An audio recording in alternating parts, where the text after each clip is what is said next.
It's WWE Elimination Chamber time. You know, the time of the year where like 5 people usually get title shots. 1 month after one person had to go through 29 people to get one. Yeah, that time. If you saw our Royal Rumble video last month, we had some interesting news and numbers and notes, and now we're back for more. I'm Ross Sapp of Fightful.com, and these are shocking facts from the Elimination Chamber, or whatever term does better for us in SEO. Heading into 2020, the Elimination Chamber pay-per-view seems firmly planted between the Royal Rumble and WrestleMania.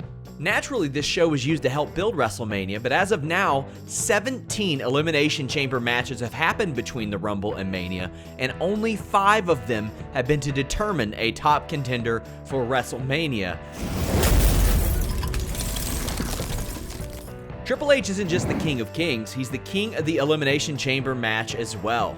He's not won one in over a decade or even been in one since 2010, but he's still got the most victories ever in the Chamber at 4. In fact, Triple H won half of the first 8 matches, even though he was only in 5 of those, meaning he went 4 for 5. John Cena has won 3. Daniel Bryan and Edge have both won 2, making them the only people to win multiple Elimination Chamber matches. Even though the Elimination Chamber is designed to be a war of attrition, only one match has actually went longer than 40 minutes.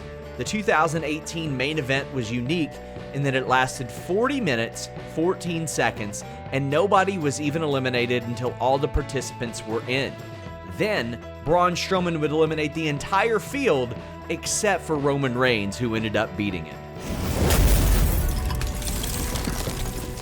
The opposite of that war of attrition would be the 2003 Elimination Chamber match, just the second in history, but the only one that didn't go at least 23 minutes, 45 seconds. In fact, this one didn't even go 20 minutes. It only lasted 19 minutes, 12 seconds, the shortest in Elimination Chamber history, and less than half of the length of that aforementioned 2018 Elimination Chamber match.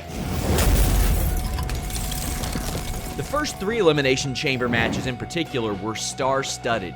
Shawn Michaels, Triple H, Chris Jericho, Kane, Booker T, Rob Van Dam, Kevin Nash, Randy Orton, Goldberg, Batista, Edge, and Chris Benoit were all in the matches, and every single one of those guys were former or future world champions in WWE. Now, while it seems natural to have a star-studded field, after 2005, it took until 2013 to have another Elimination Chamber match where all participants were past or future world champions. Not everyone succeeds in the Elimination Chamber structure.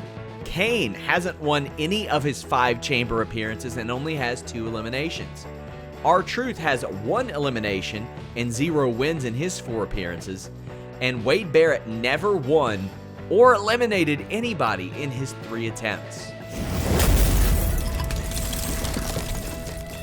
Early on, the Elimination Chamber match was pretty cut and dry with standard rules. However, the miserable December 2006 December to Dismember show changed it up by adding weapons to the Extreme Elimination Chamber. In 2015, WWE held their first Tag Team Elimination Chamber match and followed that up in 2019 by crowning the first ever WWE Women's Tag Team Champions in the structure.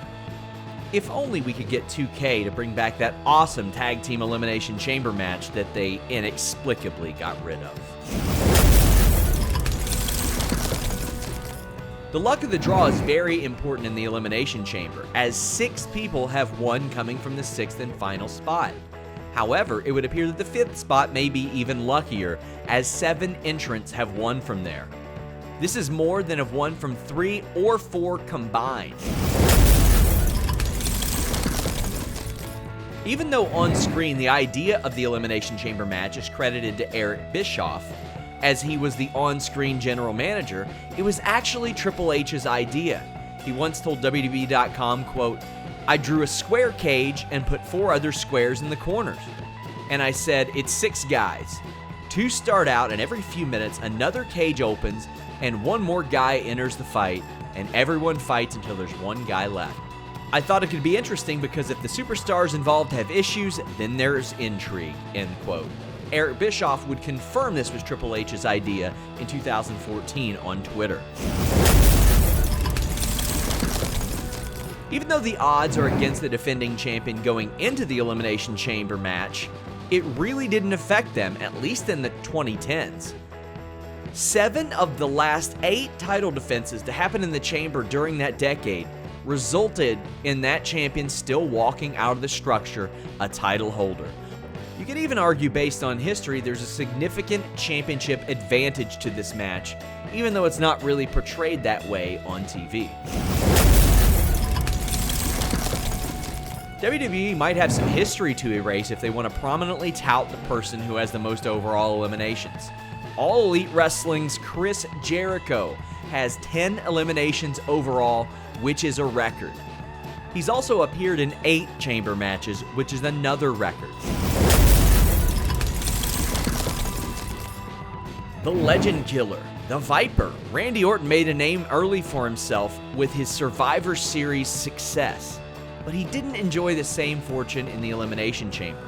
It took Orton 6 cracks at it before he finally won an Elimination Chamber match in 2014. We hope you liked this video. Remember to leave a thumbs up, subscribe, tap the bell for notifications, and share this video in the comments section below. Let us know what you want to cover next, and visit Fightful.com.